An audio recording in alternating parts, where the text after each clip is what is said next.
শালার ছেলে, তোর ভাই হেলিকপ্টারে চড়ে আর তুই কুড়ে ঘরে পচিস। আজ থেকে তুই আমার ছেলে না, বের হয়ে যা। আমার বাড়ি থেকে আর কোনোদিন মুখ দেখাবি না। আজ আমার কাছে টাকা নাই, ঘর নাই বলেই বাপ আমাকে তাড়িয়ে দিল, কিন্তু মনে রাখিস একদিন এই রাস্তাতেই সবচেয়ে বড় বাড়ি উঠবে। ভাই একটা কাজ দেন, খুব দরকার। যে কোনো রোডের কাজ আমি করতে পারবো। কাজটা খুব কঠিন, সারাদিন খাটতে পারবি তো? পারবো ভাই, কাজই তো আমার শক্তি।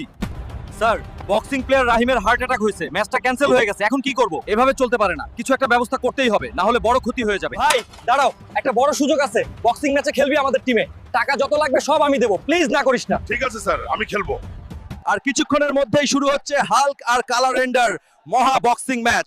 কমেন্টে বলো তোমরা কাকে জিততে দেখতে চাও।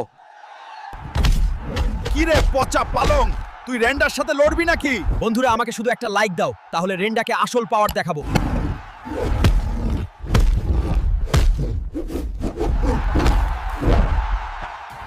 হাল্ক, তুই আজ